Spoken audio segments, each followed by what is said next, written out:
Hello students and viewers, this is a Teta from MOROGORO. My name is Newa William KIHIMBO, your English teacher. Going to share with you the topic reading literary works. The subtopic is about analyzing what we call the play. And actually, we started with the play in the last lesson. The play that we discussed in the last lesson is known as This Time Tomorrow. I think you can recall what we did in the last lesson, but before we proceed on with the themes, because the last time we discussed about the themes, that is where we ended. The themes found in the play This Time Tomorrow. One of the themes that we discussed in the last lesson was protest. I said before that the play This Time Tomorrow is all about protest. It's all about protest. It shows how the people of Kenya protested against, first of all, against the colonial government, but later on how they protest against the new government which seized power after elimination of the colonial rule. That is, the things which were done by the new government were not accepted by the Kenyans because they went against the argument. The promise which the Kenyans were given were not fulfilled, and therefore people reacted against their own government. Therefore, that is the reason why people protested against their own government. We passed through explaining the types of protest. I said we have two types of protest: active protest, but also we have the passive protests. The active protest has to do with the physical confrontation, whereby people can fight each other by using fists, or they can use guns, spears, etc., etc. While for the case of the passive protest, this does not involve physical confrontation. It has to do with the things like songs. We talk of the demonstration strikes, posters, which can be used to oppose a certain oppression. But also, we discussed on in the last lesson, we had also the theme of betrayal.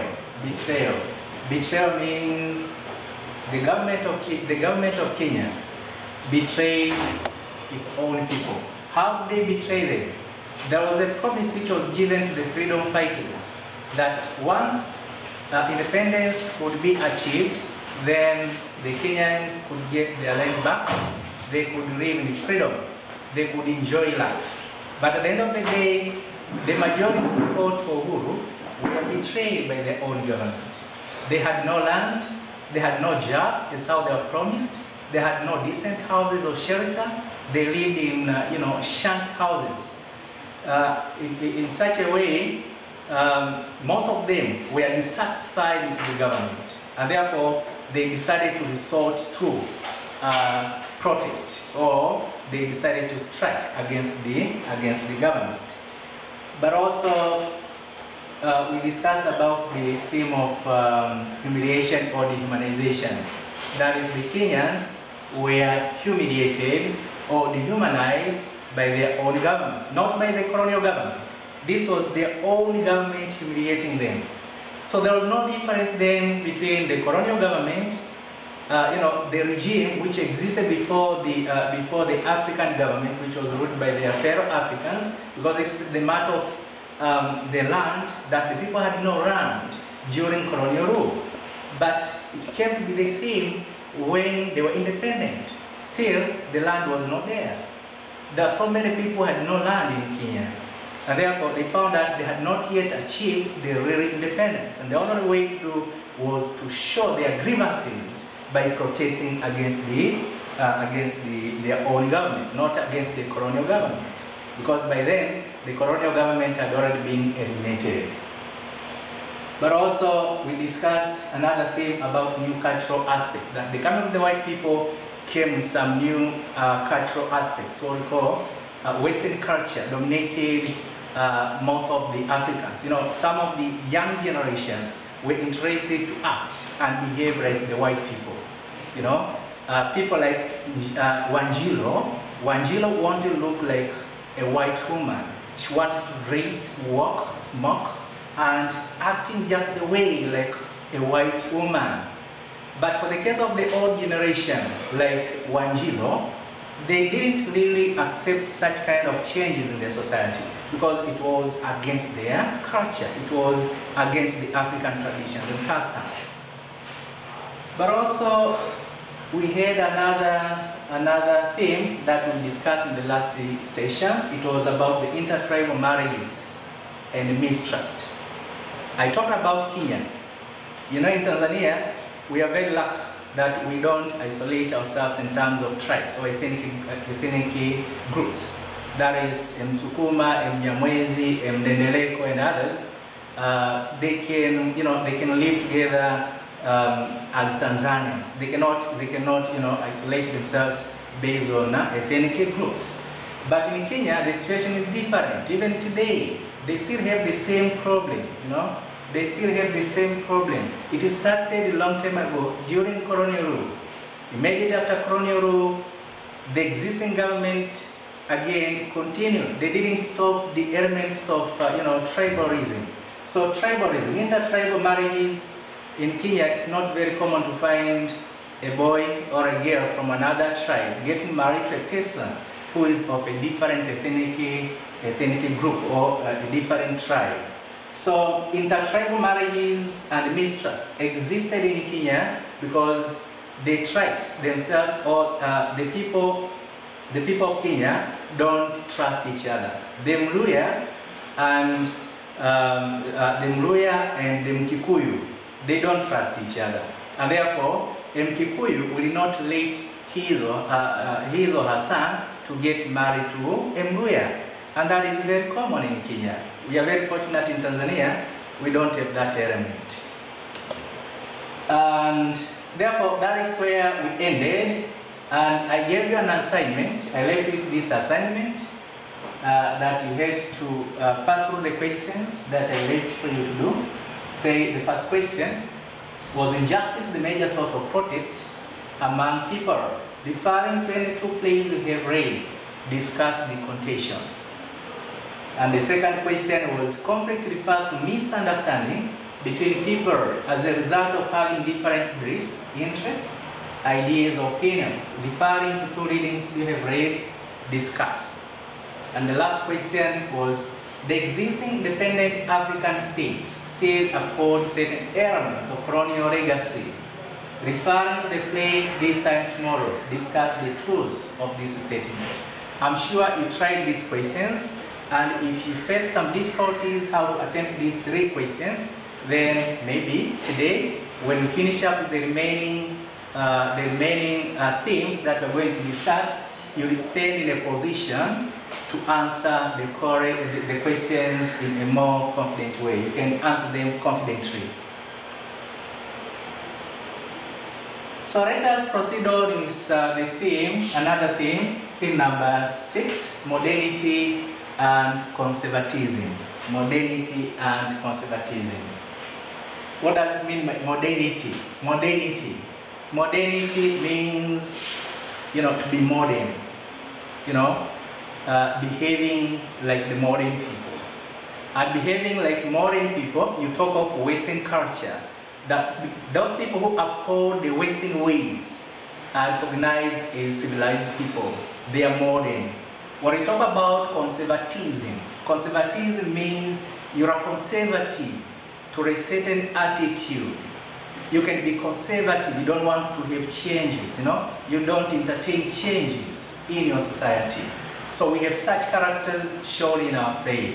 We have the modern one represented by Wanjiro, but we have the conservative king, which is represented by Njango, that is Wanjiro's mother. So Wanjiro and Asinjo protested against Njango's conservatism for restricting them to get married. Wanjiro and Asinjo were in relationship, but their relationship was blocked by Wanjiro's mother, who is Njango. Njango really was not ready to let her daughter to get married to a boy from a different tribe.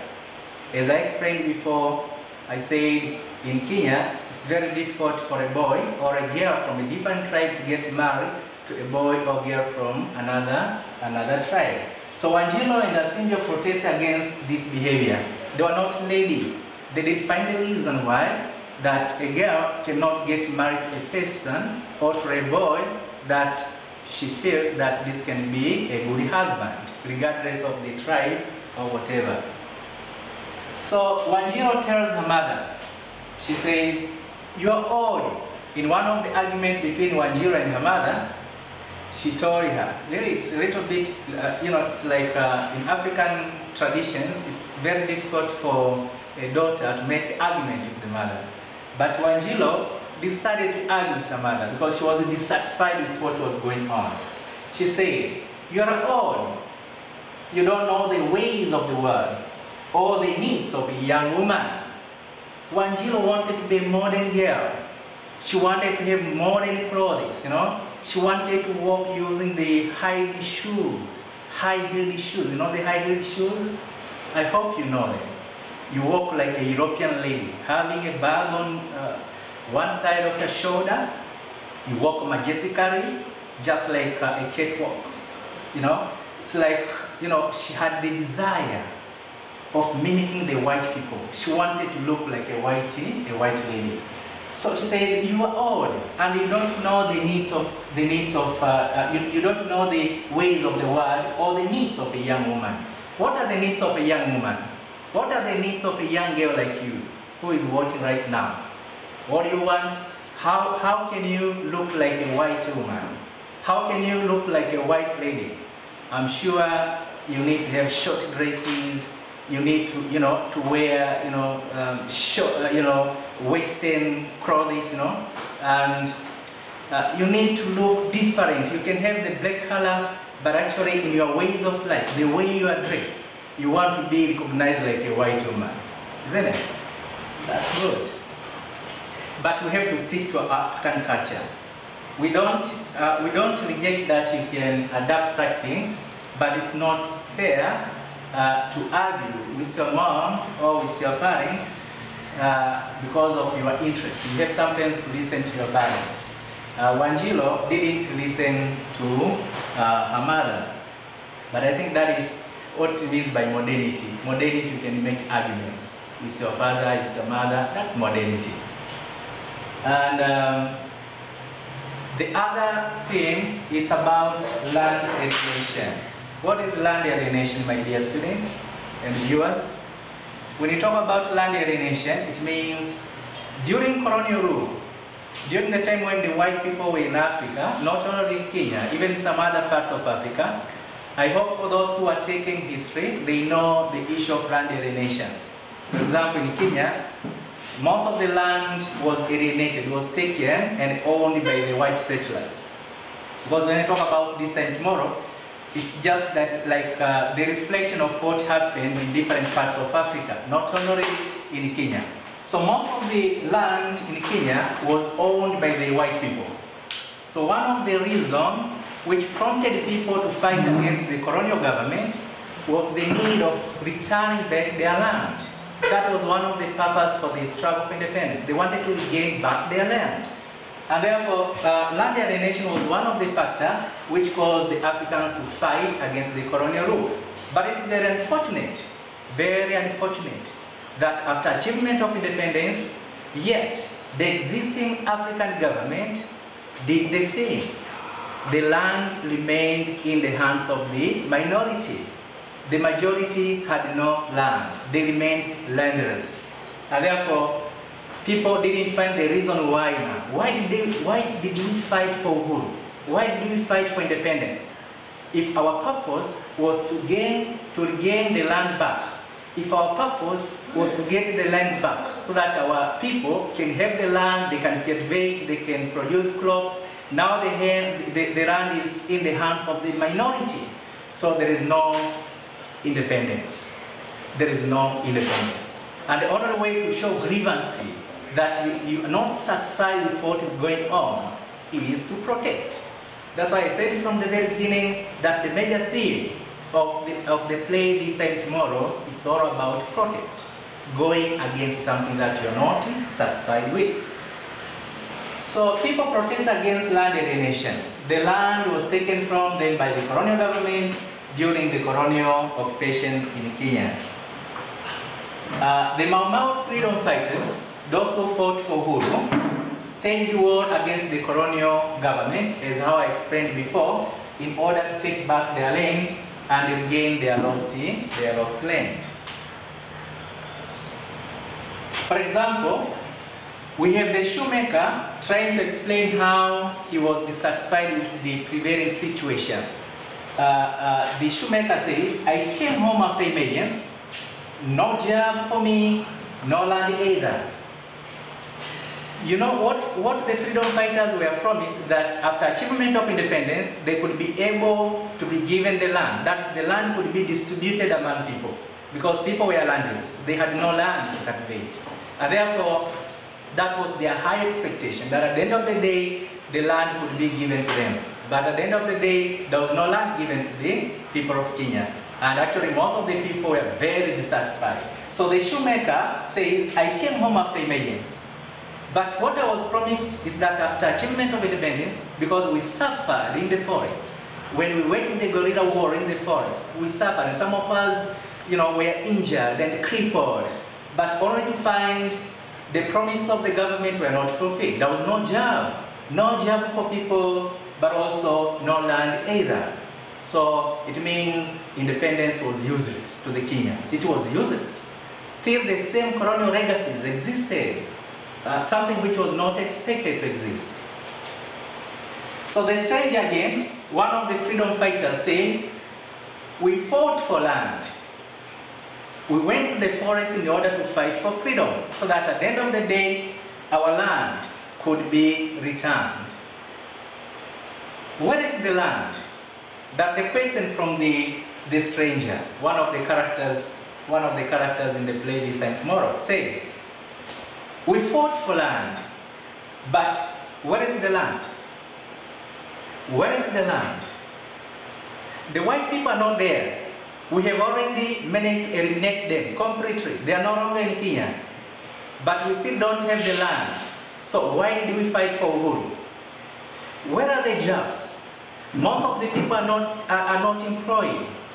Well, we are promised that after achievement of independence, then most of the jobless people could be employed.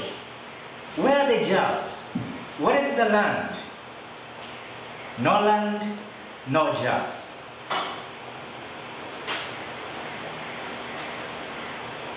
The other thing is about tribalism. I started explaining about the issue of tribalism in Kenya, that the issue of tribalism in Kenya is really waste. It's waste in the sense that the people in Kenya believe in, it's like something that they believe in, that you cannot get married to a man or a woman from a different tribe. That is just like, it's within their mindset. So the writer uses a man known as Asinjo and Wanjilo.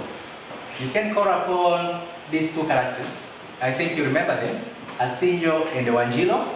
The writer uses Asinjo and Wanjilo to unveil his protest against tribalism. The writer used these two characters, Asinjo and Wanjilo, to reveal their protest against the issue of tribalism. Wanjilo didn't want her daughter to get married, not Wanjilo, sorry. We talk about Njango, didn't want her daughter Wanjilo to get married to Asinjo. But Wanjilo and Asinjo were in deep love. They didn't consider about the issue of tribes. There is the English saying that love is a contagious disease. Love is blind. You cannot care whether someone comes from a different tribe. Once you get in love with someone, you do not consider all these things, So the writer uses Asinjo and Wanjilo to unveil his protest against tribalism. It means the writer is against tribalism. Now he uses the character to show that tribalism is not to be accepted. It is something that has to be avoided in the society. And I think this is the message that you can get. If you had some characteristics of tribalism, isolating others in terms of ethnic group, or in terms of that they are from different tribes, so you cannot cooperate with them, I think that is the big message that you can get, that you should stop that habit. We are human beings, regardless of our differences in ethnic groups. So Asinjo loves Wanjilo, and Wanjilo does the same too. The obstacle for them being couples is Wanjilo's mother, who is Njango. That was the hindering block. Njango was not ready to let her daughter to get married to a man from a different tribe. You know, according to Njango, it was like if your daughter gets married to a boy from a different tribe, it's just like wasting. You know, you have wasted your daughter to a useless boy, to a useless guy. You know, it's like a parent will not be happy if his or her daughter gets married to a boy from a different tribe, or to a girl from a different tribe. As I pointed out earlier, this is very common in Kenya. I'm not very sure for the case of Tanzania, if we have some places in Tanzania where parents can forbid or they can prohibit their children from getting married to people or boys or girls from another tribe. For the case of Tanzania, I think the scenario is different. There is a little bit, you know, it's different from the Kenyans. At least here, we don't isolate ourselves in terms of tribes, which is very good. It's something very good. So tribalism is still a problem in different parts of Africa. It's even worse in East African countries. In particular, Kenya. When you talk about Kenya, in Kenya the situation is worse. Tribalism is a grave problem since it leads to disunity. Whenever there is tribalism within the community, don't expect unity. People cannot work together. They cannot work together in the sense that they count themselves to be different. Though they live in the same country, but they find themselves to be different according to their mindset. It's like I cannot work with someone. For example, if you are a hire, I cannot work with a courier, or a man from Kigoma, a ha cannot work together with a Msumba from Geita, or some other places. I cannot work with a Muruguru from Morogoro. You know, at the end of the day, what will be created over there? It means even in development activities. For example, if people want to work together in order to bring development in the community, most of them will not be ready to work together because they have differences in what? Differences in tribes. That is, they belong to different ethnic groups. So the situation is very bad in Kenya, very bad indeed. And God forbid, this should not come to our country. We have just remained as united as the people of Tanzania, as Tanzanians, regardless of the differences in tribes. The other thing, or the other theme, is disunity. What is disunity, my dear students? Dis is the negative. Disunity, lack of unity. What can be the cause of disunity in the community? What can be the cause of disunity? One of the causes of disunity can be tribalism. It can lead to disunity. We talk of mistrust. It can lead to disunity. We can talk of betrayal. It can lead to disunity.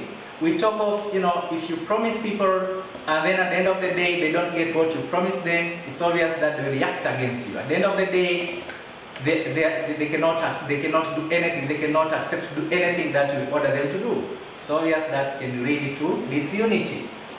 So in the play, people are not united.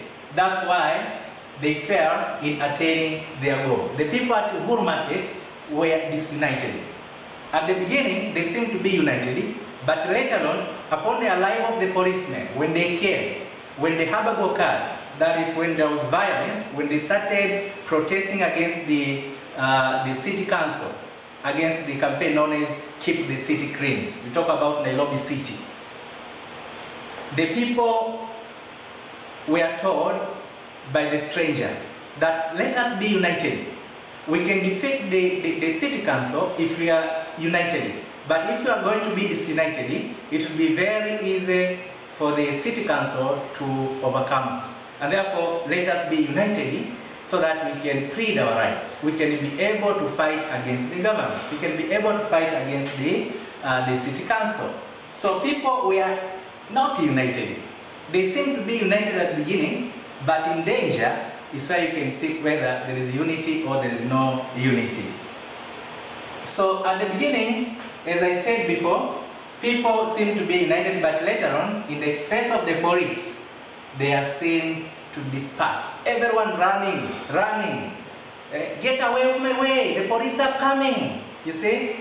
The stranger tried to plead with them. Oh guys, let us just stand, because we have the right to speak in front of the government that we are not satisfied with what is going on. We don't want our shelters to be demolished.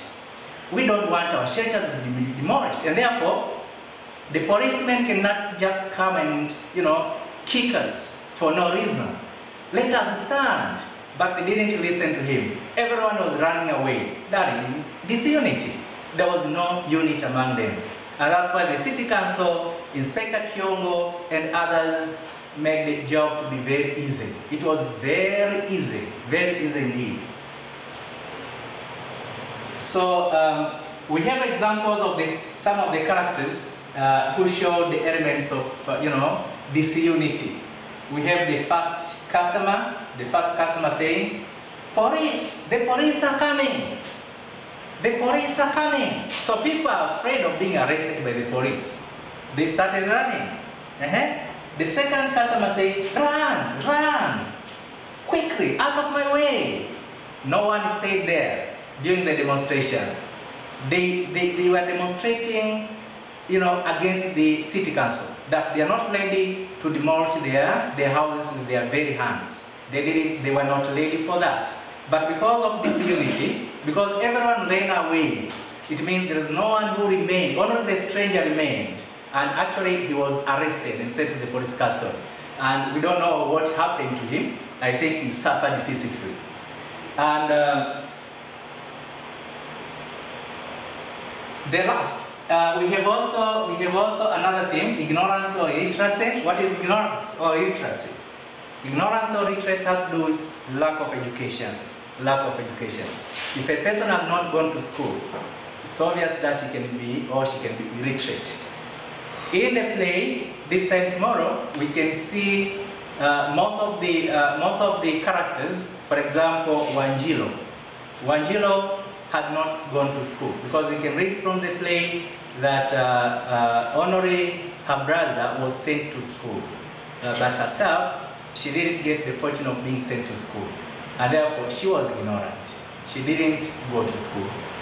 The other people who were ignorant are the customers. We have the shoemaker and the tinsmiths. They were asked about their age. For example, the shoemaker was asked about the age. Can you tell us about your age? Instead of telling straightforward that I'm 55 years old or 40 years, the man started counting the fingers. 1, 2, many years ago. So it's something like showing that he was not able to tell when he was born. That is a sign of illiteracy. It is a sign of illiteracy. So ignorance is an obstacle to independence struggle. It's an obstacle. Ignorance makes people live in miserable and poor life. For example, most of the people at Uhuru Market were illiterates, and that's why even their way of life were really, they just used to live like, just like animals. Even their shelter, it was not really the standard shelter that can be occupied by a human being. Like Jago's shelter, it was made of cardboards, rotten tins, and it was just like, it's not really a house that was expected to be owned by someone who struggled for independence, because Njango's husband passed away during the struggle for independence in the forest, and therefore Njango was left as a widow.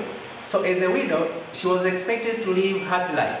She was expected to have a bungalow, you know, just like how it was promised by the readers who led the freedom fighters, that after achievement of independence, we are going to enjoy the fruits of independence. Everyone is going to enjoy it. So due to illiteracy, people failed to accept new changes. Njango was very conservative, and the reason behind is that Njango was illiterate. She didn't want her daughter to get married a boy from a different tribe, a Sinjo. For someone who is educated, I don't think if the issue of tribe can be a big deal. I don't think if someone is educated, the issue of tribe can be a big deal. It's obvious that he or she would allow his or her daughter to get married to any person that she falls in love. So illiteracy can be one of the major causes to why Njango was very conservative. And most of people who are not educated, most of them are very conservative. They don't accept changes. They always want to remain in the old ways of life. They always want to to maintain the African ways of life, the traditions and customs. And some of them are really very outdated. Some of the customs and traditions are very outdated. One of them is that of prohibiting your daughter to get married to a boy from a different tribe. That is one of the outdated customs. So ignorance caused the existence of disunity among people is how it happened. People ran away when the police arrived. They thought that with what they were doing, it means all of them could be arrested. They had no knowledge of law, It's like they thought that when you react against the government, when you demonstrate or strike against the government, then once you get caught, that comes to be the end of your life. But for people who are educated, they cannot consider that. They cannot consider that. They'll be ready for anything. They'll be ready for anything. As far as they know that what they are doing is right. What they are doing is right. And it's not against the law. We have another theme, the theme of conflict. I explained it before. What is a conflict? Conflict is a misunderstanding between one person and another person, or between a group of people and another group of people. In general, we can talk of misunderstanding between people. Misunderstanding, that is conflict. So going back to our play this time tomorrow,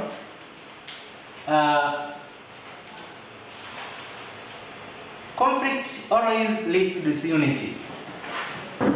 People who are in conflict cannot be united.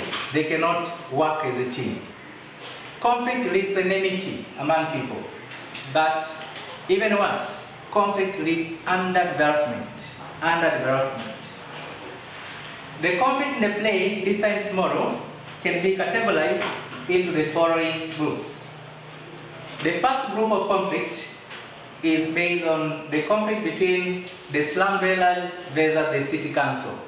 There was a misargument between the slum dwellers who were living in the shanty houses near Nairobi City and the city council, Nairobi City Council. The Nairobi City Council had a campaign. They called it Keep the City Clean campaign. Now, they didn't want the shanty houses near Nairobi to be there because they expected visitors from Europe. They wanted to visit Kenya, in particular Nairobi City. And therefore, they didn't want those shanty houses to be near the beautiful city of Nairobi. And the only way to do was to demolish all the slums, to demolish the shanty houses. There's where now the conflict started. So there was the conflict between the city council, led by Inspector Kiongo, who worked with the Health Department, against the slum dwellers, Wanjilo, Njango, the shoemaker, the tinsmith, the stranger, and others on one side. So these two camps were in loggerhead, and they were not ready, they were not ready to make an agreement whether the shunt houses should not be demolished or they should be demolished, because they had already sent the delegate to the city council. The slum dwellers selected some of the slum dwellers to go and present their problems, present their concern, that they asked the city council that it should not demolish their slums. And if they do that, they have to show them the place where they can go and build. But the city council is not ready for that. When you talk about demolishing of the slums, I think that is the relevance of the play. Even in our country, we have sometimes houses being demolished. Those who build near the roads. And some of them, they can be paid, and some of them cannot be paid, you know. But the major problem here, which led to the rise of the conflict between the city council and the slum dwellers, was that the city council was not ready to show them the place where they could go and build. They just wanted to demolish the slums. And that is where now the essence of the title, This Time Tomorrow. As you can see, Njango lamenting at the end, you are going to see, where shall I be this time tomorrow? Where shall I be tonight? Where shall I be this time tomorrow? It means, what will happen after all these slums have been demolished? Where am I going to live? Where can I live? I'm in my own country, but yet I have no right. I live like a refugee. I have to move from one place to another. Actually, the major source of conflict is that there was no good argument between the city council and the slum dwellers. Though the slum dwellers initiated, you know, they had efforts of going to consult the city council to abandon or to stop the practice of demolishing their slums. But the city council on the other side were very rigid. You know, it's like a tyrannical type of government. Yeah, they were so rigid. They didn't want to change their stand. So slum dwellers and the city council were in conflict due to their differences in interest. The city dwellers wanted to remain in their slums, while the city council wanted to demolish the slums. The second group of conflict was that of the conflict between the young generation and the old generation. Modernity versus conservatism. Modernity versus conservatism. The young generation is represented by who? My dear students, who represents the young generation? Good, Wanjiro. And the old generation is represented by who? Njango. So we talk of the conflict between Wanjiro, the young generation, versus Njango, the old generation. That is, we talk of modernity Kempu versus conservatism Kempu. So the young generation is after modern life, while on the other side, the old generation is still conservative. For example, Njango dislikes dressing like white people. When you talk about dressing, dressing short dresses, jeans, a pair of jeans, high-heeled shoes. It's according to Njango, it's against the African traditions. We have our own ways of dressing. We have our own shoes that we can wear, which are more traditional. So according to Angelo, according to Njango, she cannot let her daughter to dress like a white woman. She should dress like a black African woman. So that brings, the conflict of interest. That is, one has this interest while the other one has a different interest. That can lead to conflict. So there was a conflict between the young generation and the old generation on the other side. The conflict between Wanjiro and her mother when she fell in love to Asinjo, a boy from another tribe. You remember, Asinjo belongs to a different tribe. And Wanjango was not ready for her daughter to get married to a boy from a different tribe. But on the other side, Wanjiro was not ready to let Asinjo, the boy that she admired, the boy that she had you know, spoken of her beauty for the first time ever since she was born, you know, that he was the only boy who said, Wanjilo, you are beautiful, for the first time. Because according to Wanjilo, there was no boy who looked on her side, because she was in rags, you know, she had no good clothes, you know, she lived in a very poor shelter. You know, it's like when people were passing on the way, they just used to point. Do you see that lady in rags? Do you see that that girl?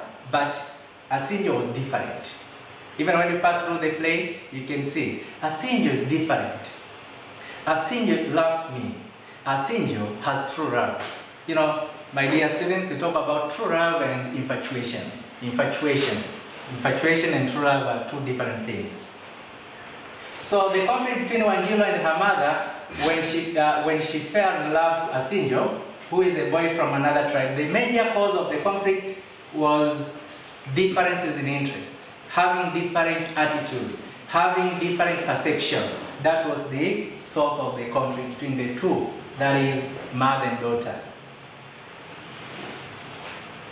Another conflict was between the conflict between Njango.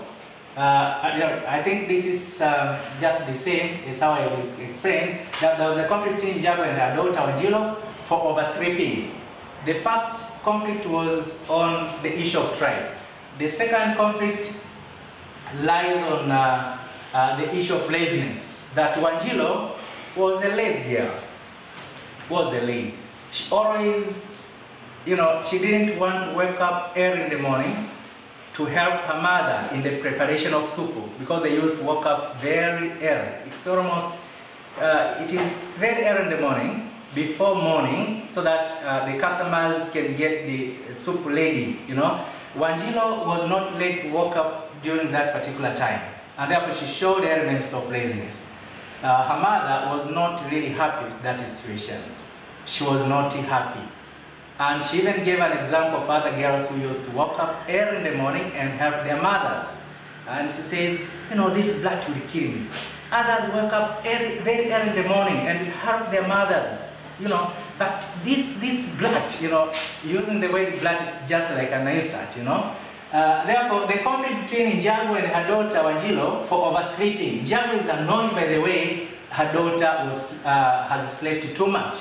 And she even says, this blood smells like a pig. The mother is complaining, but actually the major source of the conflict is laziness. That is laziness. Njango wakes her saying, wake up, I tell you, this blood will surely kill me. Other girls rise up before the sun to help morning calls. So this shows how Njango was against that behavior of oversleeping. But also, there is the conflict between the police officer and the stranger. The conflict between the police officer and the stranger. The police officers always maintain the order of the state. And therefore, anyone who goes against the law, anyone who goes against the orders, becomes to be the enemy of the police. So the stranger organized the demonstration. Though the people at Uhuru Market, those who were demonstrating, ran away and they left him alone. So the police officer was in conflict with the stranger because the stranger was a pioneer of the demonstration. He's the one who organized people to demonstrate against the city council. Therefore, that creates a conflict between the police officer and the stranger on the other side. So we can simply talk of those who are in positions, those who have seized power. They can humiliate others using their positions.